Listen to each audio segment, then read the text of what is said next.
राधे राधे, जय श्री कृष्णा। कहानी संग्रह में हमारे सभी श्रोताओं का हार्दिक अभिनंदन है। बंधुओं, हम प्राय सुनते आए हैं कि सारे तीर्थ बार बार, गंगा सागर एक बार।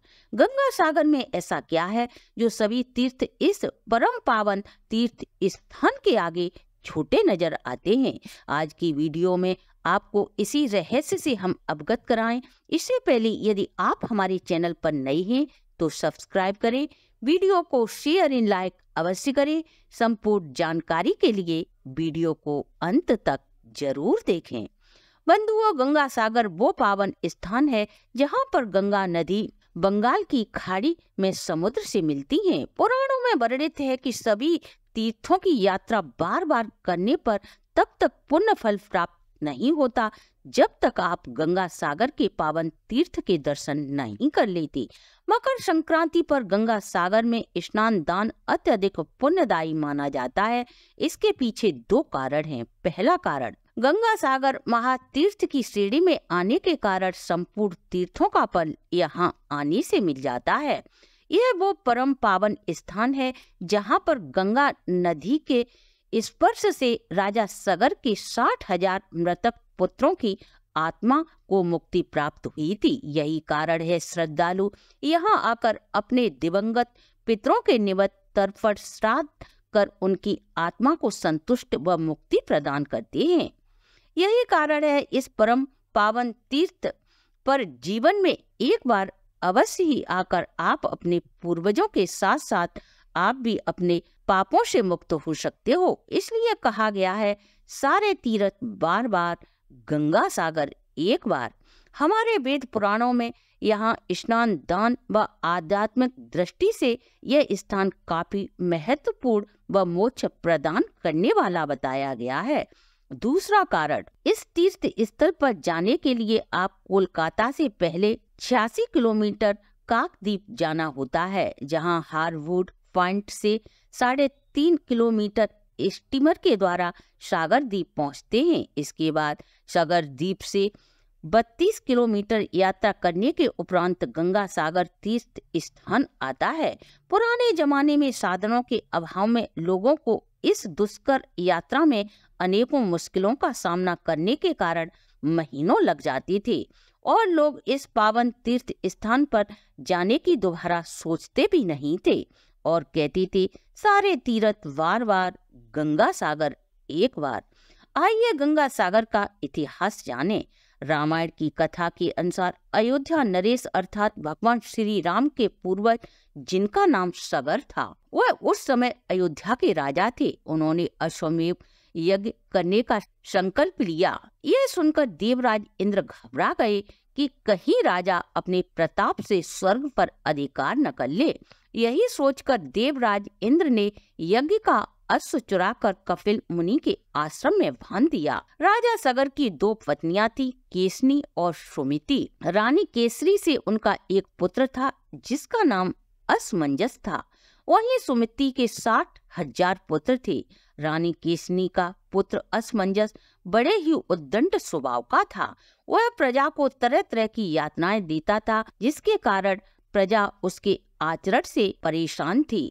अतः राजा सगर ने प्रजा की प्रसन्नता और प्रजा को भय मुक्त करने के लिए असमंजस को राज्य से निष्कासित कर दिया। जब राजा सगर को यह बात पता चली कि उनके यज्ञ अश्व किसी के द्वारा हरण कर लिया गया है तो वह चिंतित हो गए। यज्ञ संपूर्ण करने के लिए घोड़े को खोजना आवश्यक था। अतः राजा सगर ने यह कार्य अपने 60,000 पुत्रों को सौंपा। आकाश पाताल कहीं भी अश्व मिले शीघ्र ही खोज कर लाओ, जिससे यज्ञ पूर्ण हो सके। राजा की आज्ञा से वे सभी 60,000 भाई अश्व को खोजते खोजते कपिल मुनि के आश्रम में पहुंचे।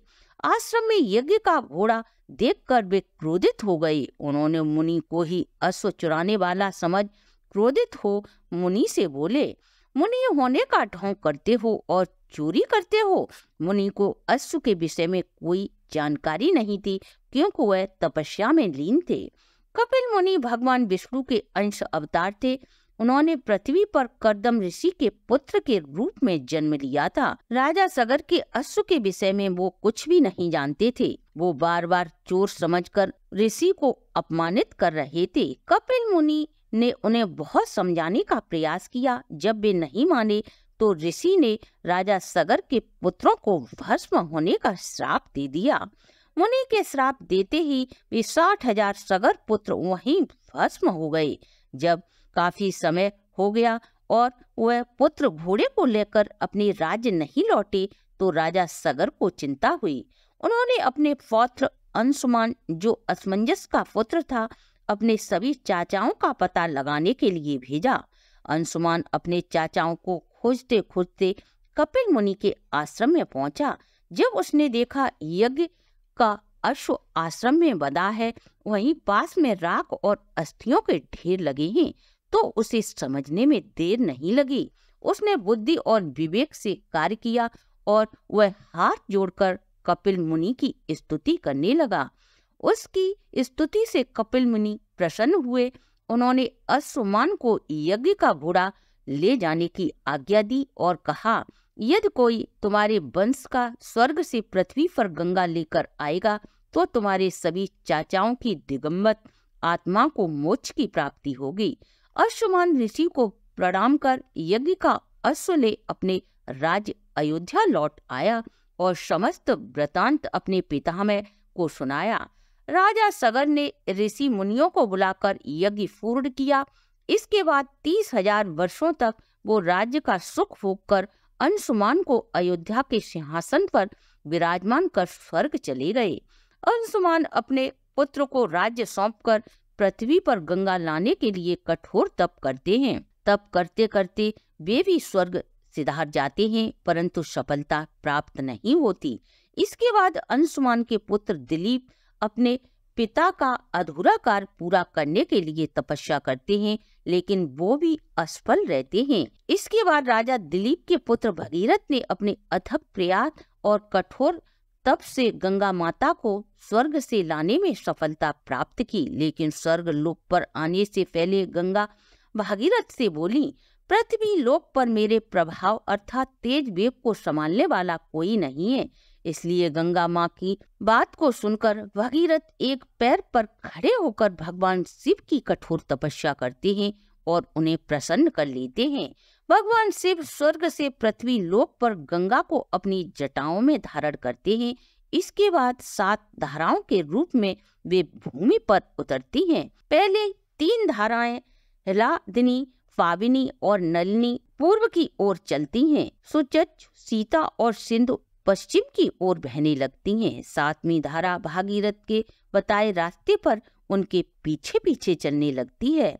भागीरथ गंगा को उस स्थान पर ले गए जहां उनके पूर्वज श्राप से भस्म हुए थे। इस प्रकार वे सगर के 60,000 पुत्रों का उद्धार कर सागर में मिल जाती हैं।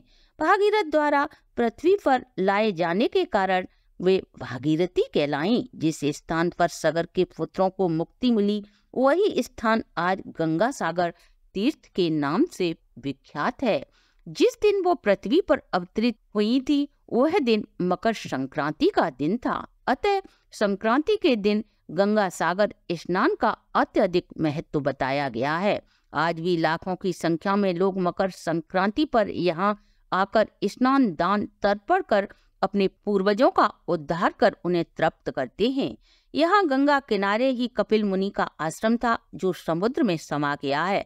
यहाँ पुनः 1973 में दूसरा नवीन मंदिर का निर्माण कराया गया है, जिसके दर्शनों के लिए प्रतिवर्ष लाखों की संख्या में श्रद्धालु आते हैं। गंगा सागर गंगा नदी का छोटा सा द्वीप है जिसका क्षेत्रफल 282 वर्ग मीटर है। इस सुंदर भव्य द्वीप के चारों ओर घना जंगल है। इसके आसपास श्रद्धालुओं को रुकने के लिए धर्मशालाएं हैं। तो भक्तों, गंगा सागर तीर्थ स्थान की ये थी समस्त जानकारी। आपके परिवार पर सदा भगवान विष्णु सहित लक्ष्मी की कृपा बनी रहे, इसी शुभकामना के साथ अगर आपको हमारी प्रस्तुति अच्छी लगी हो तो आप हमारे चैनल को लाइक, सब्सक्राइब और शेयर अवश्य करें।